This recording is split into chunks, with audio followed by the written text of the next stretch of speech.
Good evening, Dolphins fans. Welcome to another episode of On the Fin Side with Kat and Paul. Follow us on Facebook, Twitter, all of our social media outlets, as well as the Fansided Network and FinFanatic.com. We are continuing our positional previews here with the defensive end and defensive tackle class. But before we get into that, Paul, and this is kind of a good segue to get into that.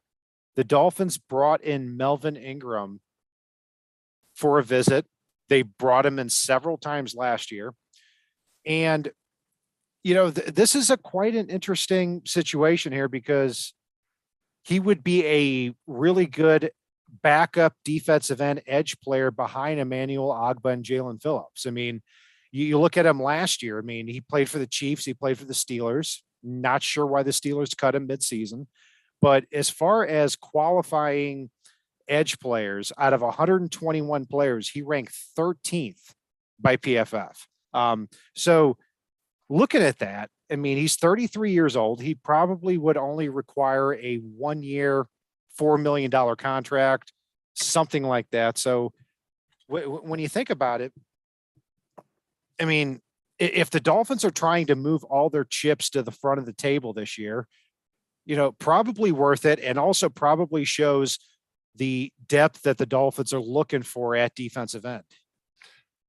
Yeah, the rumor I heard, and again, this is 100% rumor, was Ingram thought he was an every down back or every down rusher and edge player, and he just isn't anymore.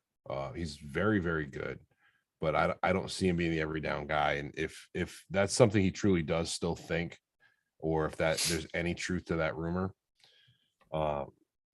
I just don't see him being a fit here because I see him as more of that rotational rusher that I'll be honest, you can probably get someone that's going to be just as good by midseason out of the draft as you can get for Ingram at a fraction of the cost. And it's probably that if the Dolphins don't get a defensive end in this draft in the third or fourth round, maybe they start to revisit that a little bit later in the offseason. But on the other side, I start to ask too, if you brought him in last offseason under the same defensive coordinator, why would you bring him in again if you're just going to wait till after the draft on that? But it shows that they have some interest in building depth there at defensive end. So it does. But the other thing I'd say as well is, and I was talking with a fellow Dolphins fan about this today. I know you and I have talked about it here on the show. I feel like we've passed a milestone with this roster, and we've hit that point now where are there positions that we would like to see improvement? Yes. Is there anywhere on this team that is on fire and must be fixed now? For a while, it was we didn't have a punter, and now we've got a pretty good one. Are there questions about who's going to start on the right side of the offensive line? Absolutely. Do people have some doubts about Dieter? Yeah, but I think he could do more than fine as your every down center. And would we like to see an upgrade at inside linebacker next to Jerome Baker? Sure. But they're not, oh my God, we have to, it's on fire moments now. Now they're like, all right, can we improve this? I don't know. Let's take a look. Let's bring this guy in for a workout. See if we can. If we can't, whatever. Yeah, and that's what it comes down to, is that the Dolphins aren't dying for somebody at a certain position. When I look at the depth at defensive end, if Emmanuel Ogbah or Jalen Phillips go down, and they played all 17 games last year, who's going to be the guy that steps in and is able to, if the Dolphins are winning in the fourth quarter, be able to come off the edge with the other defensive end? And so for me, it would be, now you're talking about more that pass rush style D end. I think you could slide Andrew Van Ginkel. I think we saw Sam Egwavon do that a little bit in the preseason last year, and it was surprisingly good. So they still have guys that can do that. And yeah, if you have a handful of injuries, knock guys down, you're going to have to scramble a little bit. But you know, I'm I I don't feel like it would be utterly devastating, even though obviously Ogba's the best one we've got. Jalen Phillips is a very promising young athlete. Andrew Van Ginkel's no slouch though, and I think there are guys that can step in and fill that role. Yeah, 2 points I want to make on that is Phillips and Ogba played 17 games last year, but they missed games before last season. Mhm. So if one of them goes down again, then the Dolphins don't have that flexibility on defense to, on one hand, bring the house to create that pass rush, but on the other hand, be able to come at both defensive end spots if they lose either Phillips or Ogba throughout the year. So that's why it comes that's why it matters with depth as far as defensive end is concerned. But anyway, Melvin Ingram is somebody that's probably going to be on the Dolphins' radar here after the draft if they don't nab somebody in the third or fourth round. But looking at the class in general, I mean, this is one of the best and deepest defensive end classes I've ever seen, as far as players that can really bring it off the edge.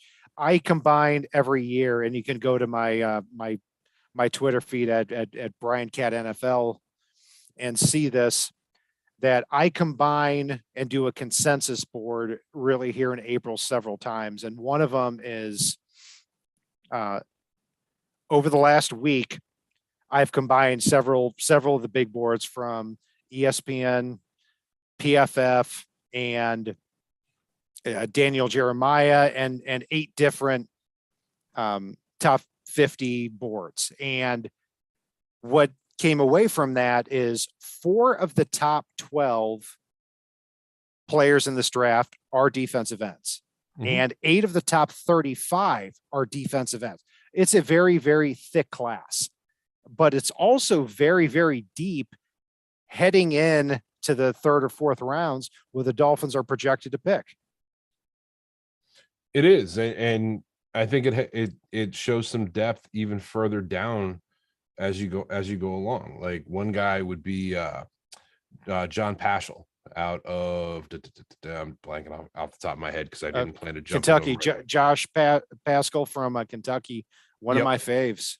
I mean, he's somebody that he made a comeback from having cancer in 2018, has had to rebuild all of his strength, could step in and, like you said, if Emmanuel Ogba went down, be that defensive end, pass rusher style D end, and have a role and a niche right away. He could push up the middle a little bit and really be a fun guy to watch in situational moments. So it's I mean, that's somebody that could be a possibly 7th rounder undrafted, because I don't know where he ended up on the combined board, but he's somewhere around. No, Pascal's going to be a 2nd or 3rd rounder right now after oh really? He's moving up. Okay.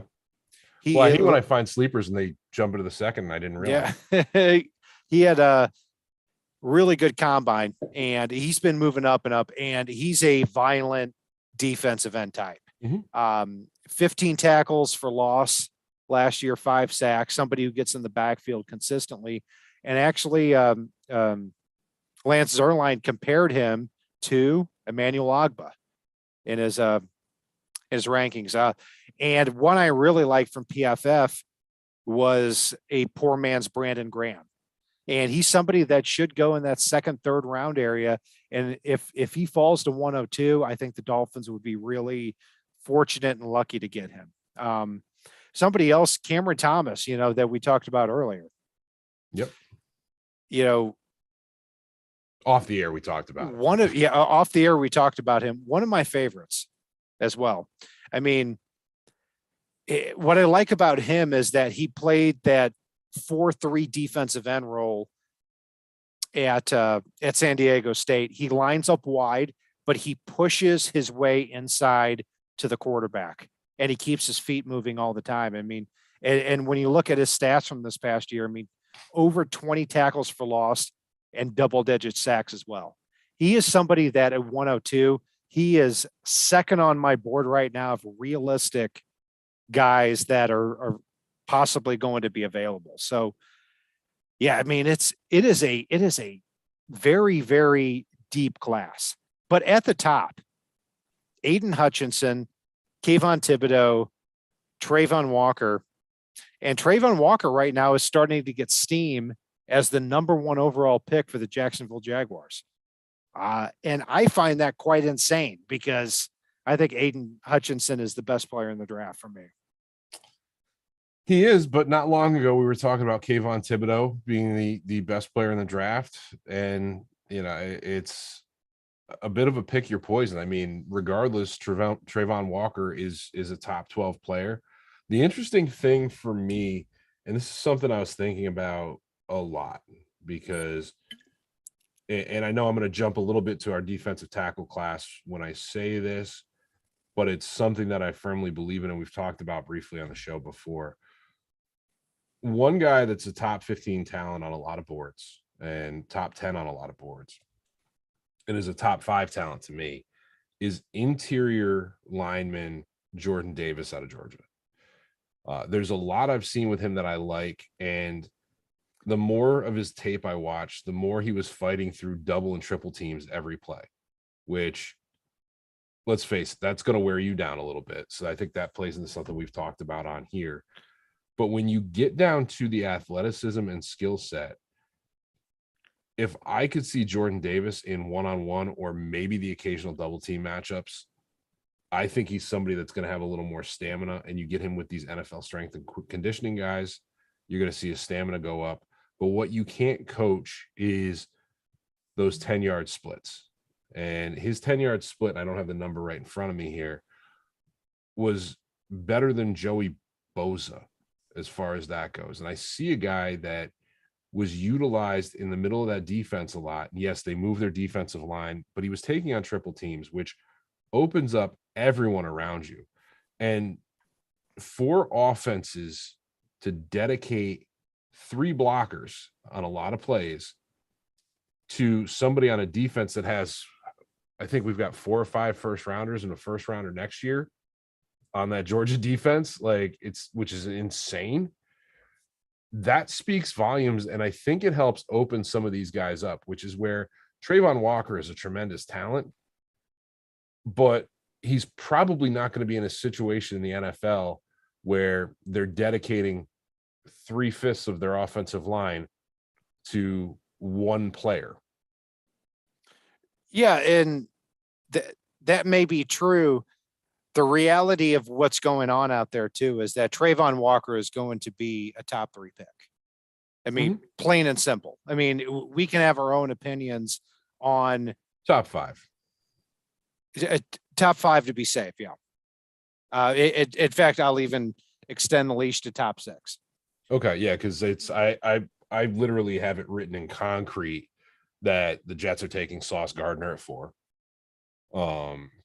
And I can see that. My gut is screaming that the Texans would take Jordan Davis at 3. I firmly disagree with that. And I understand that. I mean, I just don't see how you could take a player that doesn't play, that has not played on third down, and has gotten considerably worse as the game has gone on at a defensive tackle position. I see the talent. I understand it. I mean, look, Jordan Davis ran faster than the best cornerback, Darian Kendrick, on his own team. I mean, he's a 341-pound defensive tackle. Darian Kendrick is a 190-pound cornerback who is extremely talented. They both ran 4.78. I get it. And you've got to stop him chasing sideline to sideline, which I know sounds insane, but there were so many plays where you'd see Nakobe Dean and Quay Walker try to chase somebody down, and there's Jordan Davis's big ass sprinting past them to make the play. Like, there are things that they can work with him on a little bit, but he's got that high motor. He's somebody that if you start moving him around the defensive line and do some fun things with him, rush him off the edge, like rush him up the middle, you can't account for him in blocking schemes, and you're going to force opposing offensive lines to screw up. And I think at the NFL level, where he's only forced to face one, maybe with a chip block on a lot of plays, I think he's somebody that as crazy good as he is, and the fact that he can get better, and with the strength and conditioning coaches as well, I think he's somebody that's going to be head and shoulders better than a lot of people are expecting, especially since you weren't going to kick him to edge on that Georgia defensive line, but you might just be able to do that at the next level. Yeah, I see the talent with Jordan Davis. I really do. I also think that getting him into the NFL as even a top 10 pick is requiring him to do things that he showed no ability to do in college.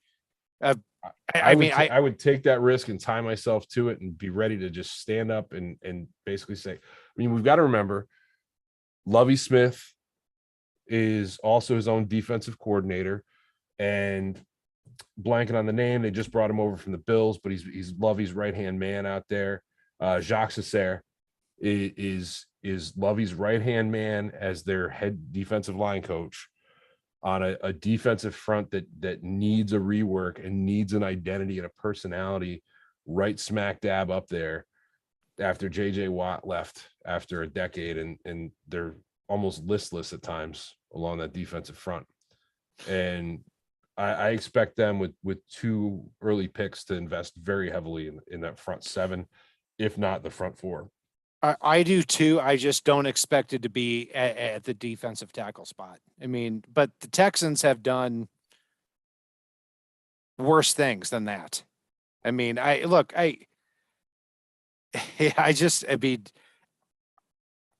as far as defensive tackle is concerned, and I know he's a different breed. I know he can consume double teams and triple teams. He's phenomenal at that. But I just don't see how he's going to be suddenly this 10 to 12 sack guy. And this could be one of the best conversations in the aftermath of the draft. Because Paul and I have never disagreed more on the value of a player. There hasn't been a player like him. And that's where it's an interesting moment. And he does have to be utilized the right way. But also, I think the fact that he will be able to fully 100% focus on football. He's going to have the strength and conditioning coaches, and he's not going to be fighting 3 guys every play to get where he needs to be. And, it's anybody that's this is going to sound a little odd, but anybody that's actually wrestled in their life knows that even one-on-one, you wrestle a 2-minute period, and you don't realize how long 2 minutes is until you're fully engaged with somebody for that time. And for Jordan Davis to have to sit there and basically wrestle 3 gigantic 300-pound dudes, or 2 300-pounders and a 230-pounder that got a running start on any given play in and play out. I don't care who you are. That's going to wear you out. If you've got 3 kids and they're climbing all over you every 2 seconds, you're going to take a nap. Yeah. So in 14 games, why did Jordan Davis have 2 sacks and 5 tackles for loss? Because he has 3 guys blocking him most plays. Okay. Yeah. That's a good argument. And he's forced to rush up the middle, like moving him around and given his motor and speed. If you can put him in situations where he's one-on-one on the edge, could you imagine some of these offensive? Could you imagine Austin Jackson playing tackle and having to block a 340-pound man that can run a Joey Bosa 10-yard split? Tua would get murdered. Does he actually bring that on a down-to-down basis? I think from he plays a pass fast. rushing perspective. I don't think he does, even though he's a unique player. And I'm not saying he may come into the NFL and say, nobody's ever seen a player like this. Mm-hmm. And that's where the defensive lineman. That's where the intrigue is. when it comes to Jordan Davis. I'll also say I think Devontae Wyatt, defensive tackle, is going to be drafted. His teammate drafted above him Possible. because he has shown more of the ability to get back to get into the backfield. If when the game went on, Jordan Davis got better, it would be for me a different story. We've spent a lot of time here on Jordan Davis, and it would. But my last be thing on interesting. that though is if he were utilized differently, I think you would have seen it a lot more. I think the way he was utilized opened it up. He was basically Jackie Gleason on the Honeymooners. The Jackie Gleason was the funniest person on the Honeymooners, but his greatest moment was the fact that he made everyone else around him funny while he played the straight man. And that's what I think Jordan Davis was for that defensive line. He catapulted them forward because of the presence and accountability that offenses had as far as he was concerned. He took probably the worst role you can take to build up stats and still affected games the way he did. Yeah, he is somebody that had to be accounted for every snap until I would argue the fourth quarter and on third down. Now, if he builds up his stamina and brings that same athleticism for his size and ability to consume double and triple teams, man, he'll be special. No doubt about that.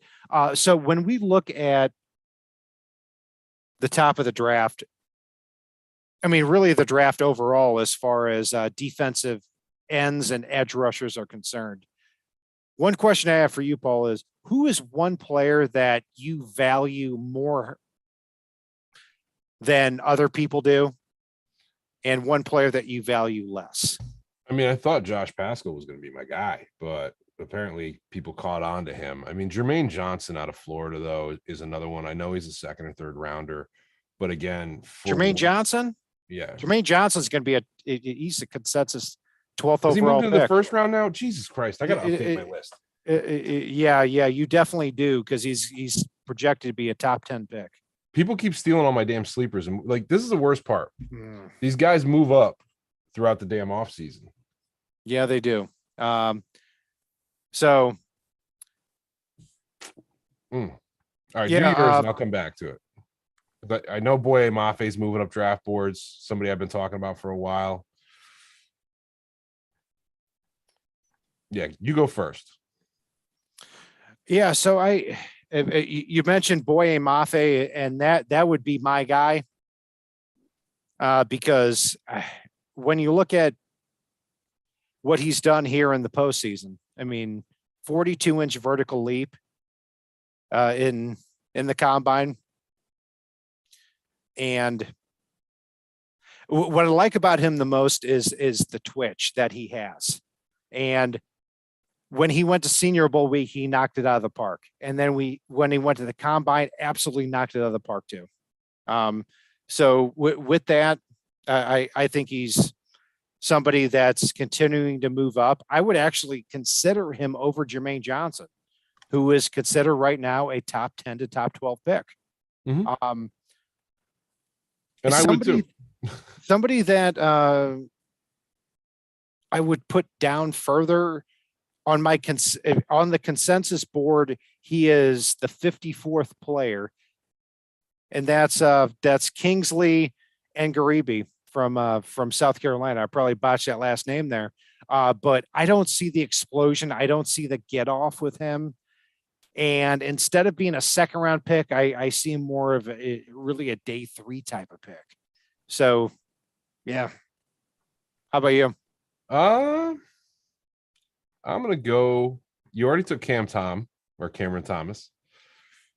I'm going to go with Amare Barno from Virginia Tech. I know he's a little bit slender for his position, but there's a lot of guys in this draft that have very good pass rushing skills that don't have that speed off the edge. And he's one, if you turn on his tape, he's a lot of fun to watch. I know he dropped off from his 2020 campaign, but overall, he's somebody that can get there and use his speed to create power with his frame. And it's a lot of fun to watch. Now, he's not going to win a lot of power, set the edge matchup. So he's somebody that's going to have to come in as that situational pass rusher. Something we were talking about with Melvin Ingram. But again, he's somebody that the numbers don't necessarily say he's the guy, but he could be in the right scheme, and especially a multiple front like what Miami runs. Yeah, absolutely.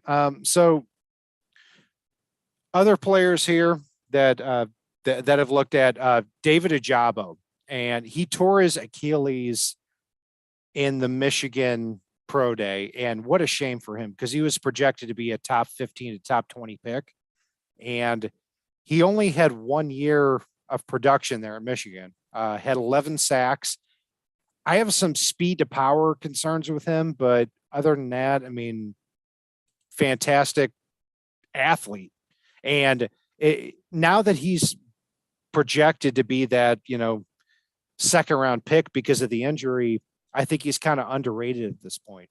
So is somebody I would, for teams drafting in the late first round that are trying to compete for a Super Bowl and have good rosters, somebody I would certainly consider if I were them. Arnold Ebiketie is a player that at Penn State, I loved watching this guy because he was like Tony Dungy's dream as a defensive end. Just peel your ears back and get to the quarterback. And if his hand violence, everything, moving his feet forward, it reminds me a lot of Robert Mathis, who was a fantastic player back in the day for the Colts. So, I mean, just a lot of good edge players. But as far as it relates to the Dolphins, Cameron Thomas is one guy I like. Josh Pascal is a guy I like. Sam Williams from Mississippi is somebody who's 6'4", 265. And when I watched him on tape, he's somebody who's not, body type overly physical, but he's able to, he's actually willing to stick his nose into the fire. So 6'4", 265, 12 and a half sacks last year, 15 tackles for loss. Somebody that the Dolphins should certainly take a look at there in the third round. Yeah, and D'Angelo Malone's another one that I know he wins a lot with his quickness. But again, it is a really good fit for the multiple front that Miami likes to run. He can drop back, play a little bit of linebacker as well. He doesn't run nearly as fast as Barno with his Barno's 4.36 time, but I mean 4.58 is fast enough to get to the quarterback. Kayvon Thibodeau, Jermaine Johnson, they all run in the same range, as well as David Ojabo. So he is definitely somebody that can get there with his quickness, and he's got a little more strength than Barno does. So he's one that could be fun to watch as well. Two guys that I wouldn't consider. One of them is Barno, but only because he wasn't very productive in college, and also he's somebody who is a strictly run around the offensive tackle to be successful type of defensive end. And to a higher extent, Drake Jackson from USC is kind of that same way. 6'4", 260, really athletic dude. But I keep going back to, and I'm not sure who said it in the Dolphins organization, but the worst place to be is behind the quarterback. Yeah. And I feel like Barrow and Drake Jackson are two of those types of guys when I've watched them on tape. They're not guys that play through the offensive tackle and play through the offensive guard. So that's why personally I would leave them off my list. Well, and that's where I don't think Barno is going to work in every defense. But given the fact that Miami does a tremendous job of creating rush lanes and dropping defensive ends and getting creative with the blitzes, I really feel like Josh Boyer could design up some plays with him as a role player, could design up some blitzes with him as a role player that maybe he doesn't need to go around, but you're creating blitzing lanes and setting him up to be successful, going, dropping back, taking his hand out of the dirt and then rushing from an outside linebacker spot, a la Andrew Van Ginkel, and having blazing speed. Like, we're talking top end running back speed. If you can create a lane for him to get through and create that power with the rush and not have to get behind the quarterback to do it, we might be talking about a whole different ball game where Barno might be somebody that situationally fits better with the Dolphins. I would move him to tight end. I would take him and move him to tight end at 6'6", and with his length, 4.36 speed, move him to tight end and take him in the 4th round. That is what I would do. And I never recommend things like this. I'm not a very creative guy, as you know, Paul. But I would do that. That's my department, but I love it. I love it. I would move him to tight end. I really would. Get more fat guys and defensive linemen on offense. Let's go. Let's go. As far as D'Angelo Malone, I am a huge fan of this guy. He's been at Western Kentucky forever, and he has natural pass rushing traits, but also something that needs to be considered is that Andrew Van Ginkel is going to be a free agent after this season, and the Dolphins can't keep everybody.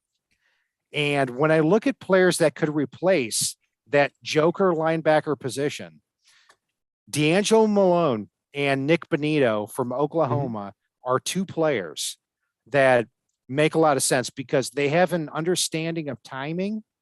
They're able to rush outside the left tackle shoulder, and they're able to have enough athleticism to jump back into coverage. So Nick Bonito is scheduled or projected to be a 2nd or 3rd round pick.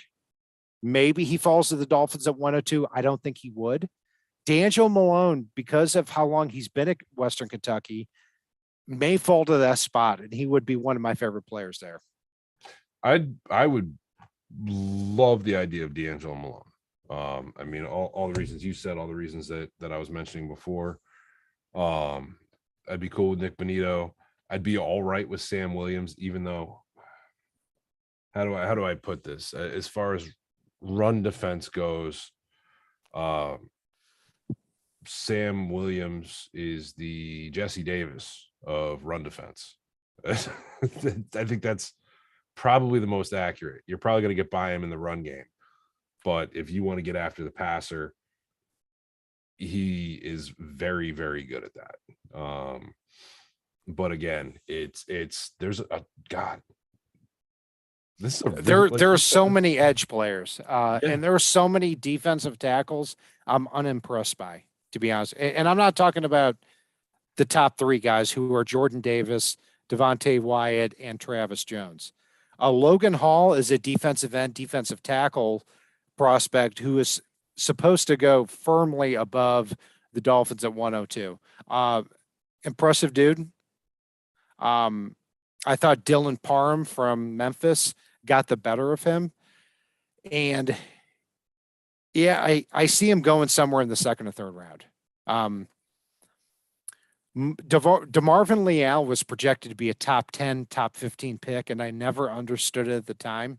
But now that he's funneling down to the 3rd or 4th round, that starts to make things a little bit intriguing for me with him, but I still wouldn't take him at 102. I mean, he just doesn't stand out in any area. You know, he's okay, but that's it. Yeah. I mean, another guy that I really like, if you want to talk about some deep cuts, is Alex Wright is somebody that may or may not turn into something eventually. And if he does, I think it could be very special along the defensive line. He's 6'6", 270. He's got a tremendous amount of promise, but he seems like somebody that he really needs to figure out his size, length, and athletic combo. So he's going to need some practice squad time, most likely, or to be stashed deep on somebody's roster. But he's somebody that, like I said, he has tremendous upside and potential athleticism. And Tyreek Smith's, There's a lot I like about Tyreek Smith and his game out of Ohio State. I know he's not the highest ranked guy in a lot of draft boards. Uh, he's always been fun to watch over the past few years. And I don't know. I feel like there's more upside than the statistics tell you when it comes to him. He would fall between the 4th round and the 7th round for me with the Dolphins. Mm-hmm. And Which I'm not sure where or later. And I think he falls closer to the 7th round. Yeah. We've heard a few fat guys being mentioned here in the chats. I will throw those out. Noah Ellis and Marquand McCall from Kentucky. And also the LSU defensive tackle, Neil Farrell. These are guys who are all 340 pounds and plus. And 7th round, be willing to certainly take a swing at one of those. But we've gone through a lot of players here, Paul. Anything else jump out at you from the chat? Cody Gibbs, thank you, dude. Not a huge amount. I appreciate everybody jumping in here. I know we're talking about defensive line, which is one of our deepest positions. I know this is a Thursday night for a lot of folks have off with kids tomorrow. We appreciate all of you guys. Make sure you click like, make sure you guys subscribe and turn your notifications on. We're going to be hitting the offensive line positions next, which I'm excited for. I know we got a little more to talk about there than we do along that defensive front, even though there's a lot of players we like here. But yeah, man, I like that we're continuing to do these, even though I know the draft is a bit of a write-off for a lot of folks this year, but there's a lot of value to be had at that 102 spot. Greer has shown a propensity for 5th rounders. There's a lot to like in this draft. It really is, even at that 102 and later. And offensive line and off-ball linebacker are the ones that we specifically put toward the end. So we look forward to having those shows. Yeah, it's been a little bit of a grind with the Dolphins having their first pick at 102, but we are going to be here every step of the way and prepping you for the Dolphins and the 2022 NFL draft. That's going to do it for our segment here. I'm Brian Cat NFL. Paul is fanatic_pick on Twitter. And you can also follow us as well on the finfanatic.com website, as well as the Fansided Network. And if it's not on the right side and it's not on the left side, it is on the Fin side.